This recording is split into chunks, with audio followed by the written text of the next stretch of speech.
Huli kamang pananampal ng isang babaeng motorista sa pulis sa Imos, Cavite. Hindi raw nakipagtulungan sa mga otoridad matapos siyang masangkot sa aksidente. Pinagbumura at kinalmot din ng motorista ang pulis. Ang kabuang detalye ng balitang yan, abangan po maya-maya lang. Sa Quezon City naman, ilang miyembro ng grupong Manibela ang nagkilos protesta sa Office of the Ombudsman. Kaugnay pa rin po yan sa pagtutol nila sa PUV Modernization Program. Kukuha tayo ng update dyan live mamaya lang.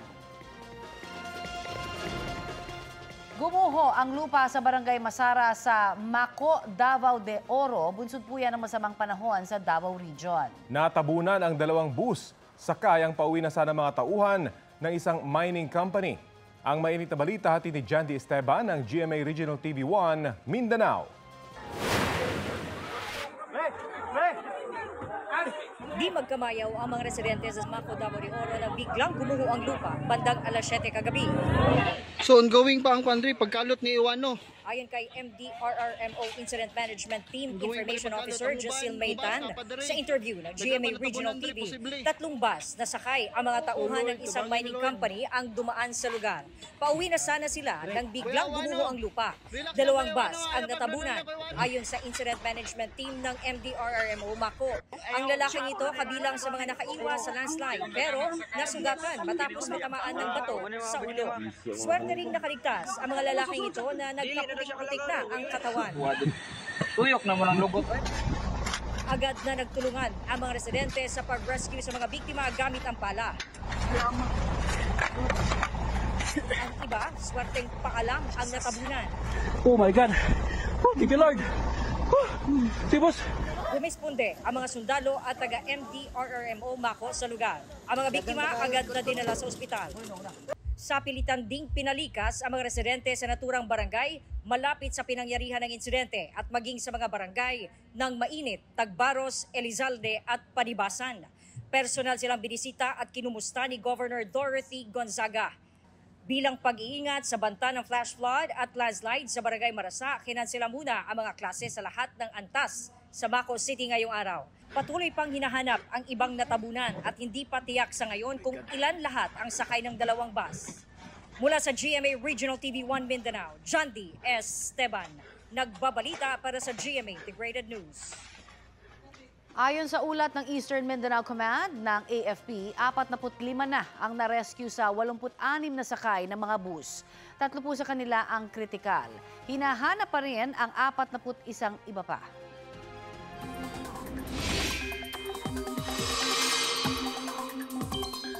Kahit wala ng low pressure area o kaya shear line, asahan pa rin ang pag-uulan ngayong araw sa Mindanao. Ayon po sa Pag-asa, epekto yan ng easterlies o kaya mga local thunderstorm. Base sa rainfall forecast ng Metro Weather, halos buong Mindanao ang uulanin sa mga susunod na oras.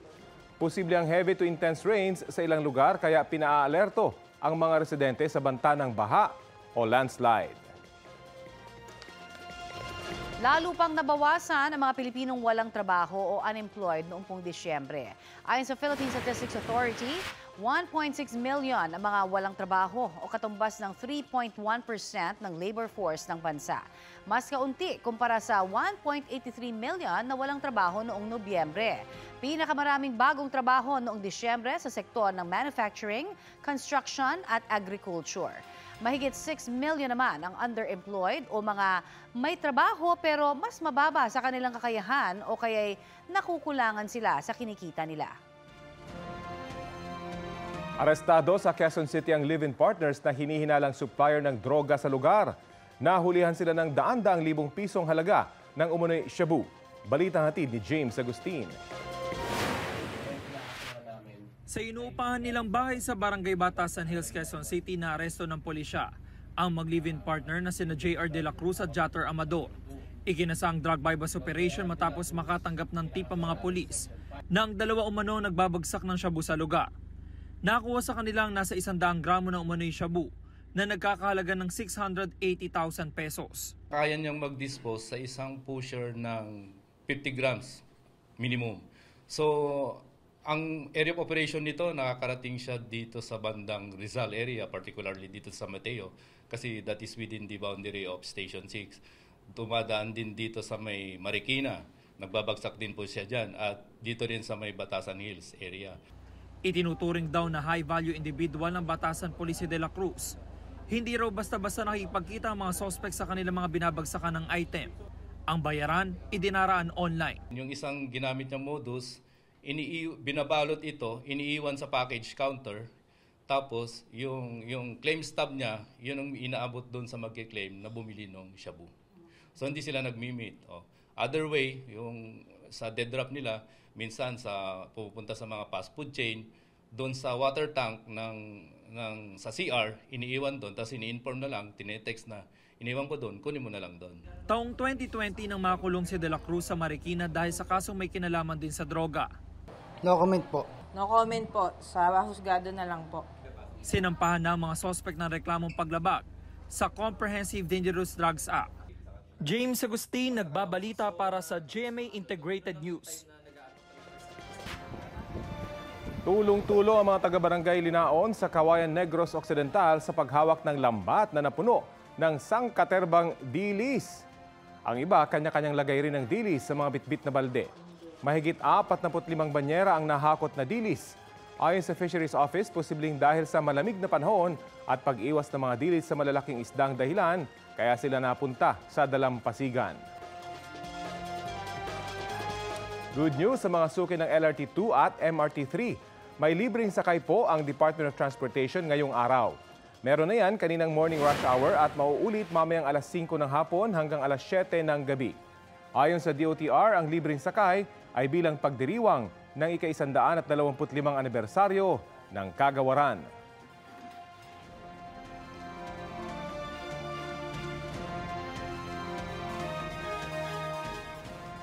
Dinala na ng Transport Group na manibela sa Office of the Ombudsman ang pagtutol nila sa PUV Modernization Program. May ulat on the spot si Joseph Moro. Joseph? Connie, patong-patong na reklamong paglabag sa konstitusyon at mga batas ang inihain nga ng grupong manibela dito sa Ombudsman laban sa mga opisyal na nasa likod ng PUV Modernization Program. Mga reklamong paglabag sa konstitusyon, Anti-Graft and Corrupt Practices Act, grave threats at grave coercion ang isinampa ng grupo laban kina Transportation Secretary Jaime Bautista, Office of the Transport Cooperative Chairman Ferdinand Ortega, LTFRB Chairman Attorney Chofilo Guaris III, Engineer Lisa Marie Patches, Attorney Mercy Jane Paras Laines at Attorney Robert Paig na mga miyembro ng board, pati na si Solicitor General Menardo Guevara. Ayon sa grupo, paglabag daw sa konstitusyon na nagsisiguro ng kabuhayan at kalayaan na magbuo ng grupo ang PUV Modernization Program dahil tinatanggalan nito ng trabaho ang maraming driver ng mga tradisyonal na jeep. Bukod dito, Connie, ay tila dinidiktahan daw ng ang mga jeepney driver na sapilitang magbuo o bumuo ng mga korporasyon at kooperatiba kahit ayaw nila. Wala raw konsultasyon din na ginawa bago ipatupad ang programa. Matatandaang in-extend na ng Pangulo ang deadline para sa consolidation hanggang April 30 pero gusto ng grupong manibela na tuluyan ng matigil ang programa. Connie, ito ng ikalawang legal na reklamo na inihain laban sa PUV Modernization Program. May nakabinbin ng petisyon kontra rito sa Korte Suprema o Supreme Court. Hiling ng grupo na makapaglabas ng desisyon ng Korte Suprema bago ang April 30 dahil pagkatapos niyan ay babawiin na ang mga prangkisa ng mga tradisyonal na jeep na hindi sumunod sa programa. Connie, alam na ng Department of Transportation at Land Transportation Franchising Office ang reklamong inihain ng manibela pero nag-aabang pa rin tayo ng kanilang panig. Connie? Maraming salamat, Joseph Morong. Sa ibang balita, inimbestigahan ng Bureau of Immigration ang mga naglipa ng fake identity na gumagamit ng mga lehitimong dokumento. Balitang hatid ni Salima Refran. Dalawang valid passport pero iisang pangalan ang iniimbestigahan ngayon ng Bureau of Immigration. Dahil sa data privacy, hindi na ipapakita ang pangalan ng passport. Pero parehong-pareho ang pangalan, pati araw, taon at lugar ng kapanganakan na nakalagay sa mga ito. Ang pinagkaiba lang, ang mga litrato sa passport. Ang isa, sa OFW na pa Saudi Arabia sana nitong nakaraang linggo.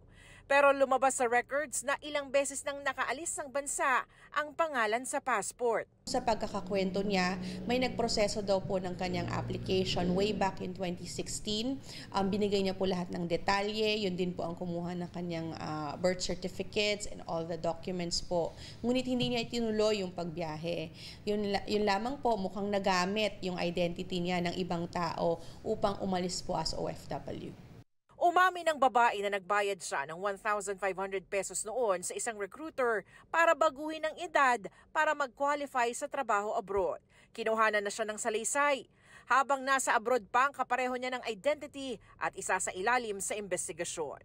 Ayon sa Bureau of Immigration, nakababahala na raw ang paglipanan ng fake identities gamit ang valid Philippine documents na minsan nagagamit pa ng mga banyaga. Nakakabahala po talaga yung pagkakaroon ng mga original documents ng mga individual na hindi naman po Pilipino. It's very difficult to intercept cases like this because they have all the complete documents. Kompleto po yan, ultimo birth certificate, meron sila, lahat po ng clearances meron sila, even NBI clearance minsan nakakakuha po sila.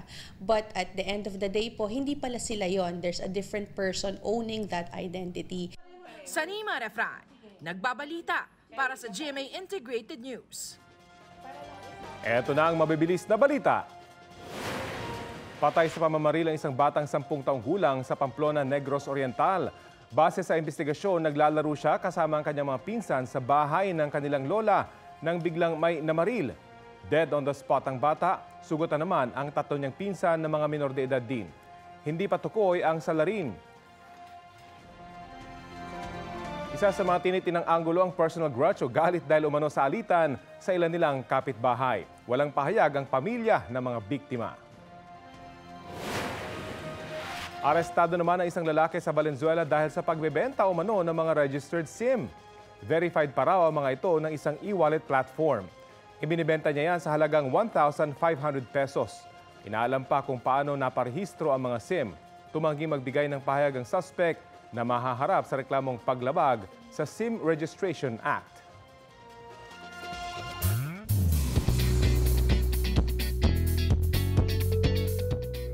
Mga mare, eto na nga ang latest. Inalmahan ni Kapuso primetime queen Marian Rivera ang nag-viral na manipulated post sa social media tungkol sa kanya. Yan ang tila screenshot galing sa kanyang ex-account na may pahayag tungkol sa kanyang biyenan. Nirepost yan ni Marian para sabihing walang katotohanan ng mga nakasaad sa larawan. Wala ring ex-account si Marian. Pakiusap ni Marian, itigil na ang paggawa ng mga manipulated post. Sa ngayon, deleted na ang naturang post mula sa page kung saan nanggaling ang nasabing larawan. Arestado ang isang babaeng motorista matapos niyang sampalin, kalmutin at murahin pa ang isang pulis na rumisponde sa aksidente. Balitang hatid ni Marisol Abduraman, exclusive.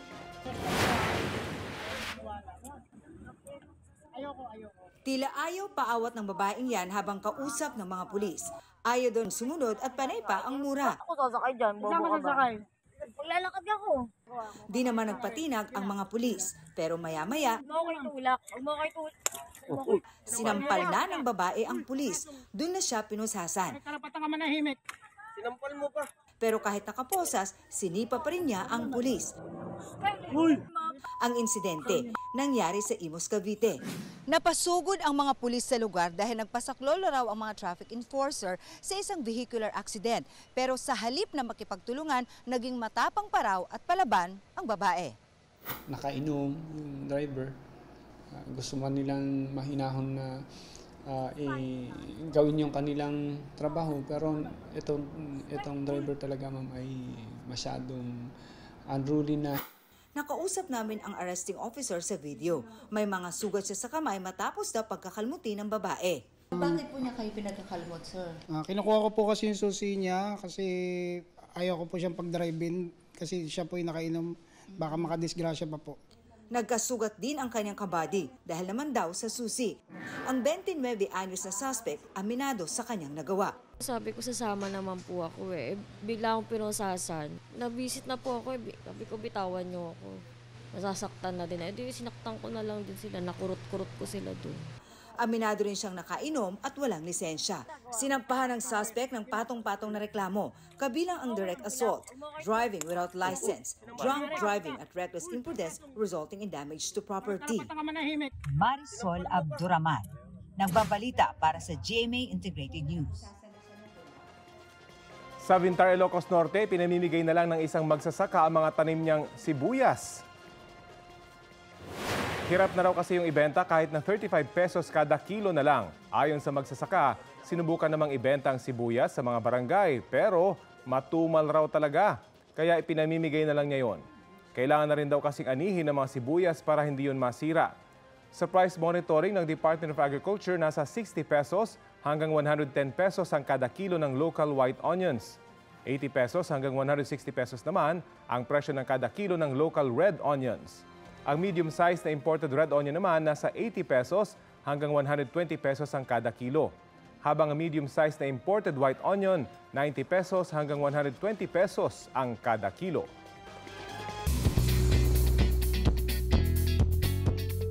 Ilang araw ng usap-usapan sa social media ang umano'y hiwalayan ni Bea Alonzo at Dominic Roque.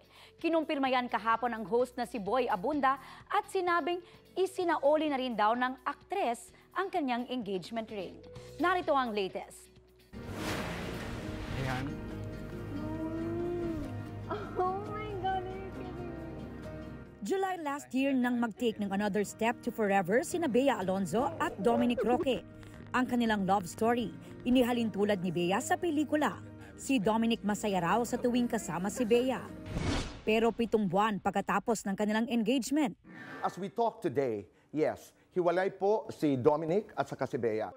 Sa Fast Talk with Boy Abunda, ibinahagi ng King of Talk ang mga nakuha raw niyang impormasyon mula sa isang source kaugnay ng breakup ng dalawa. Sinusuyo ba si Bea? Are they still trying to talk? Siguro. As a matter of fact, from good sources, kagabi o nung isang gabi lamang ay nag-usap muli si Bea at saka si Dominic. They're trying to understand each other. Magkakabalikan ba ito? Magtatagumpay ba sa panunuyo si Dominic or sila ni Bea? We don't know. Nilinaw din ni Tito Boy ang ilang lumulutang na issue. Ang nag-volunteer sa nanay ni Bea na okay ang prenup ay si Dominic. So I don't think it is and it was an issue unless nabago po yung kwento. The narrative is not about Bea, ang problema kaya sila naghiwalay. Si Bea gusto ma-save ang relasyon na ito. Si Bea wants this to work. Bago nito napansin ng ilang netizens sa recent post online ni Bea na hindi na niya suot ang kanyang engagement ring. Ayon sa source ni Tito Boy, I think kung tama ang aking source, Bea ay isinuli na ang kanilang engagement ring. But are they hoping? Ako ang hula ko is yes. Wala pang pahayag kaugnay nito ang kampo ni Bea at Dominic. Mabibilis na balita po tayo. Patay ang isang lalaki sa Baseco Compound sa Tondo, Maynila matapos pagsasaksakin. Ang mga suspect ang dalawang kaibigan ng biktima na nakainuman niya sa rooftop kung saan natagpuan ang kanyang katawan. Tukoy na ng pulisya ang mga nakatakas sa suspect na ayon sa isang saksi ay nakita niyang duguan ng mga kamay at paa. Arestado sa buy-bust operation sa Bacoor, Cavite ang 5 lalaki na nagbebenta umano ng iligal na droga. Ayon sa PDEA Cavite, nasabat sa kanila ang mahigit 80,000 pisong halaga ng hinihinalang shabu, 500 pisong marked money at cellphone. Mahaharap sila sa reklamong paglabag sa Comprehensive Dangerous Drugs Act. Wala silang pahayag. Muling nagpaalala ang DILG sa mga local government units na higpitan pa ang pagbabawal sa mga tricycle, pedicab, e-trike at e-bike na dumaraan sa mga national highway. Balitang hatid ni Nico Wahe. Hindi na bago ang pagbabawal sa mga tricycle at pedicab sa mga national highway. Iyon nga lang, sadyang may makukulit talaga lalo na kapag walang traffic enforcer. Dito sa intersection ng Taft Avenue at United Nations Avenue, wala pa kaming 10 minuto kaninang pasado alas 4 ng madaling araw, hindi na mabilang ang mga tricycle, pedicab, e-bike at e-trike na tumatawid. No left turn pa yan ha. May ibang tricycle na sa gitna pa talaga ng Taft Avenue bumabiyahe. Lahat sila, walang takot kahit pa may mga kasabayang bus at mas malalaking sasakyan sa kalsada.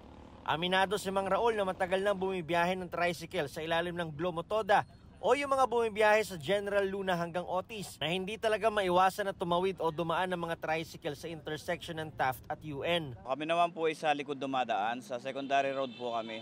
Pero pag minsan po at pasyente pupunta ng ospital, hindi na po namin maiwasang dumaan ng National Road kasi po ang mga ospital po dito sa lugar na to ay nasa National Road lahat. Maraming pasahero rin daw kasi ang ayaw na maglakad ng malayo kaya pinipiling mag-tricycle. Tumatawid kami pag yung pasahero talaga mapilit. Lalo pag matanda po na hindi makakalakad yun, inaatid po namin. Kasi wala naman din po kami magagawa kundi atid sila. Kasi wala naman po sila ibang masakyan. Pero ayon sa DILG, ano man ang rason, bawal talagang pagdaan ng mga tricycle at pedicab sa mga national highway. Muling nagpaalala si DILG Secretary Benhur Abalos matapos mabangga ng bus ang isang tricycle sa Labo, Camarines Norte. Apela niya sa mga LGU, mahigpit itong ipatupad para maiwasan ang aksidente. Nico Wahe, nagbabalita para sa GMA Integrated News. Ayon sa mga eksperto sa batas, masalimuot talaga ang proseso ng annulment ng kasal dito sa bansa. Kaya babala sa mga gustong magpaanal, huwag papaloko sa mga nag-aalok ng madali, mabilis at mura raw na proseso. Balita hatid ni Mark Salazar. Tawagin na lang natin siyang si Rose. Hindi dahil naging bed of roses ang kanyang married life. Katunayan, hindi niya ipinagmamalaki ang kwento nilang mag-asawa. Kaya hiniling niyang ikubli namin ang kanyang pagkakakilanlan. Pinilit lang din po ng parents, ng relatives na maipakasal kami. Tinry naman namin mag-work yung marriage namin.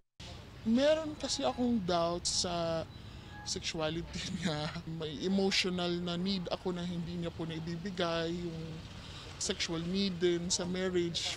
Kaya sabi ko, mas mabuti sigurong maghiwalay na lang talaga tayo. Ang mga katulad ni Rose na broken-hearted at desperado ang target ng mga online annulment scammers. So tinry kong minessage yung profile na yon. Tapos sinisin lang po ako. Tinry ko, pwede po ba mag-video call para ma-sure ko lang po na kayo yung didepositohan ko nung initial payment. Ayaw pong sagutin yung video call. Magkano po ang bayad dapat? Ang sabi po niya, 65,000 daw po, 3 to 4 months. Tapos na daw po yun lahat, magkakasenomar na daw po ako. Madali naman daw makilala ang annulment scammers. Kung nangangako ng fast and easy annulment, scammer yan. Yung mga napapromise ng 1 to 2 months, tapos na, that's definitely a red flag. Ang totoo daw kasi, mabilis na ang 1 to 2 years, minsan umaabot ng 5 years ang proseso sa korte. Number 2 na red flag is if it's too cheap. If it's like less than 100,000 pesos, most likely it's a scam. And the reason why it's mahal is because lawyers go through so much preparation, so much has to be done para ma-successful yung annulment petition mo. Ang kalakaran sa mga legit na family lawyer ay 180,000 pesos sa probinsya, 250 to 600,000 naman sa Metro Manila. Pinakapaboritong biktima raw ng mga annulment scammer ang mga OFW. Sila raw kasi ang kumakagat agad sa pangakong non-appearance sa korte. If sinabi na non-appearance, you don't have to worry about it, then that's absolutely a red flag right there. Hindi yan legit na lawyer ang kausap mo. Kung OFW ka naman, kailangan mo pa rin umattend ng court hearing via video conference sa konsulado o embahada natin. Tama nga ang kasabihang ang pag-aasawa ay hindi parang kaning isinubo na iluluwa kapag napaso. At maniwala raw kayong hindi madaling magluwa. Kung meron kang kahit konti lang na doubt na ready na ba ako o kaya ko na ba to o magiging masaya ba ako sa taong to, siguro pag-isipan mo muna. Mark Salazar, nagbabalita para sa GMA Integrated News. Update po tayo sa naganap na pagguho ng lupa sa Davao de Oro kung saan 2 bus ang natabunan. Nakasalang po sa Balitang Hali ang Executive Assistant on Communications and Public Relations ng Davao de Oro, PDRRMO, si Mr. Edward Makapili. Magandang umaga at welcome po sa Balitang Hali. Yes, magandang umaga po at maraming salamat po sa opportunity na pagbigay po ng impormasyon sa pangyayari sa Davao de Oro. Kumusta po yung rescue operation sa mga individual na natabunan ng pagguho dyan po sa Davao de Oro? Okay, as of this moment, ongoing pa po yung rescue operation, the Mountain and Search Rescue Operation. Kasi kaninang midnight, 12 o'clock, pinahinto po yun dahil sa masyadong madilim ang area, tapos delikado for the rescuer to continue the operation. But early this morning, after the assessment and evaluation, the rescue operation resumed. Ano po yung latest na bilang ng sugatan? May naitalabang nasawi? Well, mayroong report naman po sa Office of Civil Defense kasi iba-iba yung report. As far as the report of the Office of Civil Defense, there are about 85 employees of the Apex Mining or overtrapped, pero yung 45 naman na rescue.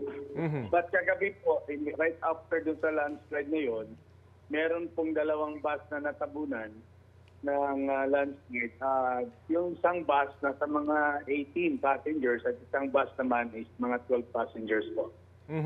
Base po doon sa video ang aming nakita ay yung mga galing doon sa bus covered in mud.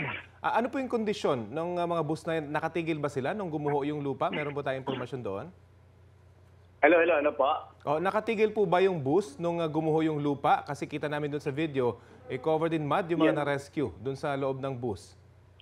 Yes, standby kasi yung bus kasi waiting for the employees kasi yung Apex Mining, free shifting yun, 24 hours operation. Yung mga nasa bus po, yun pong nag-end yung shifting nila, pauwi na po yun. The bus is waiting for them.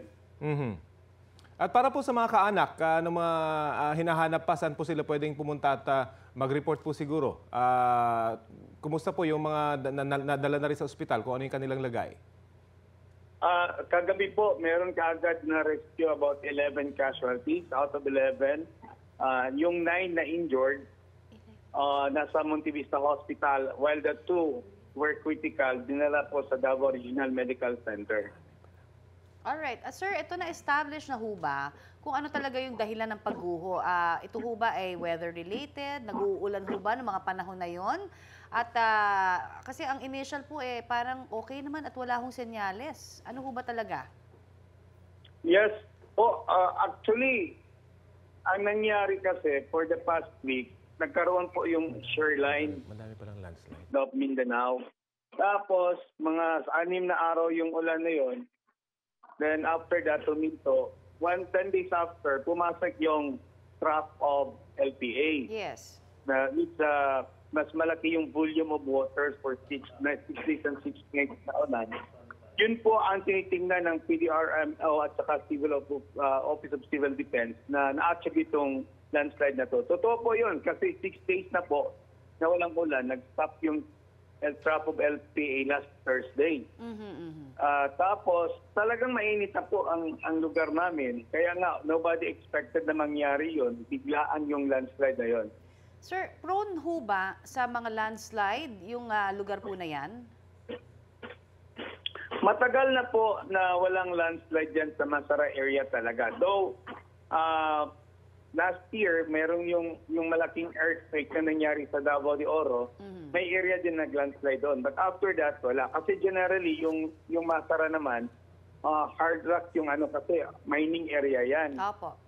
Oo, mining area yan. So, wala talaga nag-expect na mangyari yon. Ano hong tulong? Baka may nabibigay na ho ngayon ng lokal na pamahalaan o kaya yung mismong mining company ho doon sa mga nasugatan at kanilang pamilya? Yes, actually the Apex Mining in itself, tumutulong pa nga yan sa mga nabahaan doon sa trough of LPA kasi yung Davao de Oro lubog sa tubig for the last week dahil sa trough of LPA sila mismo. But ngayon, mga empleyado na nila ang nabiktima. So definitely, nagtumutulong sila. But the provincial government of Davao de Oro under the leadership of Governor Justice Dorothy Gonzaga at saka si Congressman Attorney Will Peter Gonzaga kasi yung barangay Masara nasa 2nd District yun under the jurisdiction of Congressman. Kagabi pa lang po, meron na kaagad na mga tulong mula po sa Provincial Social Welfare Development Office ng provincial government. Sir, panghuli na lamang po, magko-conduct ho ba kayo ng inspeksyon for the safety ng lugar, no? Para hindi na ho maulit ito, lalo pat may mga areas ho dyan, syempre may mga nakatira na rin. Ano? So, stop operation ho ang mining hanggang kailan kaya?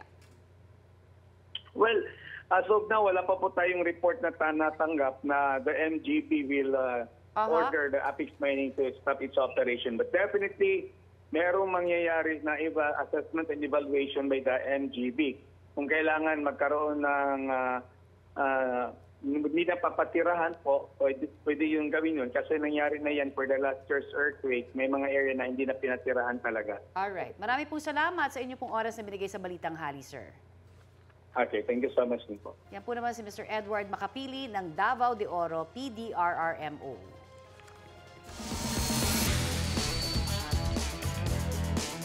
Pinagmumulta si Calvin Abueva ng 100,000 piso ng Philippine Basketball Association.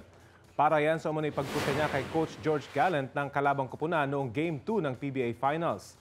Nang tawagan kasi ng foul si Abueva sa 4th quarter ng laro, itinuro niya ang kanyang kaliwang mata at dumila. Bulag po ang isang mata ni Gallant dahil sa isang aksidente sa motorsiklo. Batay sa panuntunan ng Liga, parurusahan ng hindi bababa sa 100,000 piso ang sinumang maninira sa dignidad ng tao na may kinalaman sa kanyang physical disability. Sabi ni PBA Commissioner Willie Marshall, humingi na ng tawad si Abueva kay Gallant at tinanggap ito ng coach. Samantala, nagkausap at nagkaayos na sina Abueva at Mo Tautua at kanyang misis na nagkainitan at nagkasigawan naman matapos ang Game 2 noong linggo. Sa kuha ng Barangay La Esperanza sa Tulunan, Cotabato, patawid ang motorsiklo na yan sa highway. Unang iniwasan ng motorsiklo ang isang garbage truck at hindi napansin ang paparating na gas tanker. Nabundol po ng gas tanker ang motorsiklo. Sa lakas po ng impact, tumilapon ang dalawang sakay ng motorsiklo. Isinugod po sila sa ospital, ngunit isa po sa kanila ang namatay. Batay sa investigasyon, may ihahatid lamang sanang dokumento sa ospital ang mga sakay ng motorsiklo. Nasa kustudiya na ng Tulunan Police ang driver ng gas tanker na walang pahayag.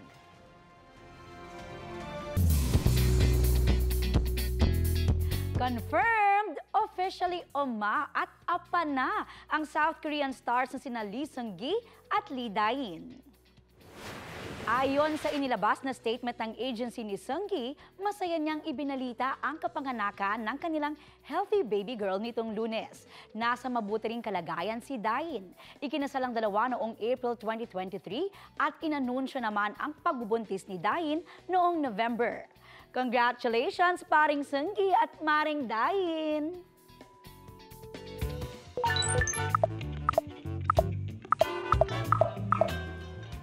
Sabi nga po ng lumang kasabihan, sa hinaba-haba man daw ng prosesyon, sa simbahan pa rin ang tuloy. Pero minsan, nalungkot tayo dito. Hindi talaga ho maiiwasan na kahit nasa engage o planning stage na, nauudlot pa rin ang kasal. Kaya nga, ang sabi kayo ng mga kapusong netizens sa usapang yan.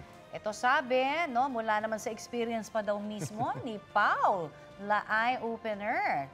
Ay, ano to? Eye-opener daw talaga ang engagement sa isang relationship. Diyan daw malalaman kung siya ba talaga ang the one o baka may iba pa. Ayun na nga. Si Jen Idusura naman, sinabing mabuti nang mangyari agad ang hiwalayan. Mas mahirap daw kasi kung maghihiwalay kung kailan kasal na.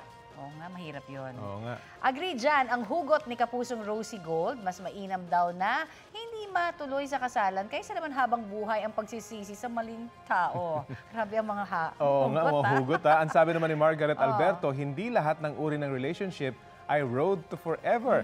Ang mahalaga raw ay ang memories na mabubuo nating kasama sila.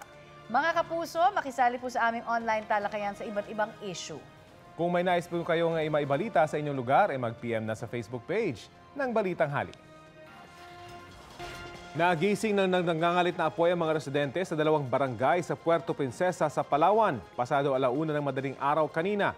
Sa ulat ng Super Radio Palawan, nasa 600 bahay ang nasunog. Aabot naman sa mahigit 2,000 pamilya ang naapektuhan. Idineklarang fire under control ang sunog bago mag-alas 5 ng umaga. Hindi pa tukoy ang sanhi ng apoy. Wala namang sugatan o nasawi sa insidente.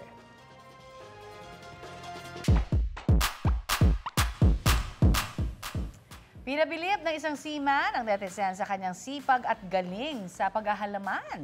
Kahit kasi sa barkong nagtatrabaho, inagawa niyang maging plantito. Kilalanin natin si Captain Primitivo Lanario Jr. Halos, 30 taon na po siyang nagtatrabaho na bilang seaman. Nadala po niya ang hilig sa pagtatanim sa kanyang sinasampahang barko. Ilan po sa kanyang mga tanim ay mustasa, kangkong, lettuce, kamatis at ampalaya. Bukod sa sariwa ang kinakain nilang gulay, mabisang stress reliever pa yan. Pagtitiyak ni Captain Lanario, nagpapaalam siya sa mga quarantine authority kaugnay sa kanyang mga tanim.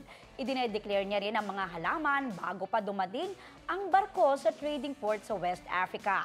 Kaya pinapayagan naman daw ang kanyang paghahalaman sa barko. Noong una, siya lang daw yung nagtatanim sa barko hanggang sa tumulong na rin ang kanyang mga kasama. Kapag natapos naman ang kanilang kontrata, ibinibigay nila sa susunod na crew ang mga halaman. Nako, talaga namang wow! Nako, gusto ko galing, yung mga ganyang super green may tangga. ampalaya Kasi, pa.